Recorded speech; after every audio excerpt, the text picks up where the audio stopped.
दिनांक 14 डिसेंबर रोजीच्या रात्री 9 वाजेपासून ते 15 तारखेच्या सकाळी 8 वाजेच्या दरम्यान दंडेवाला बाबानगर वाल्मिकी वसाहत या ठिकाणी राहणाऱ्या 75 वर्षीय आजी लीलाबाई हिरामन सूर्यवंशी या मृत अवस्थेत त्यांच्या राहत्या घरात मिळून आलेल्या होत्या.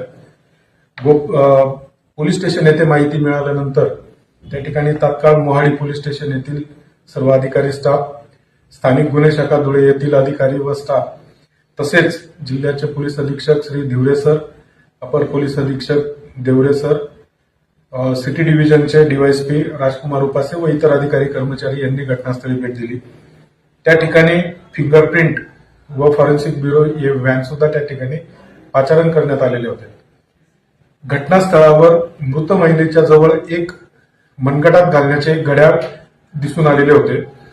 सदर घड्याळाचा क्ल्यू पकडून स्थानिक गुन्हे शाखेतील सर्व अधिकारी व सर्व अंमलदार हे मोहाडी परिसरामध्ये आपापल्या गोपनीय बातमीदारामार्फत आरोपी निष्पन्न करण्याचा प्रयत्न करीत असताना एका गोपनीय बातमीदाराचा फोन आला व त्याने संशयित इसम सागर राजू कोळी वय 25 वाल्मिकीनगर दंडेवाला बाबानगर या ठिकाणी राहणारा हा इसम आहे याबाबत संशय व्यक्त केला.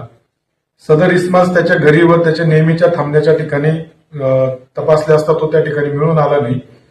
पुन्हा गोपनीय बातमीदाराने फोन केला की तो महबूब सुबानी दर्ग्याजवळ बसलेला असल्याबाबत माहिती मिळाली.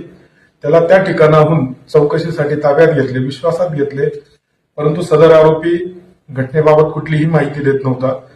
पुन्हा त्याला विश्वासात घेऊन व वेगवेगळ्या प्रकारे ट्रिक्स वापरून विचारपूस केली असता त्याने सदर गुन्ह्याची कबुली दिली व त्यानेच सदर मयत महिला लीलाबाई हिरामन सूर्यवंशी यांचा निर्गुण खून केलेला आहे व तो चोरीच्या उद्देशाने त्यांच्या घरामध्ये घुसलेला होता. सदर आरोपी या गुन्ह्याच्या तपासकामी आज रोजी आता त्याला अटक केलेली आहे व उद्या मान्य न्यायालयासमोर हजर करून पुढील कारवाई करण्याची तजवीज केली. धन्यवाद.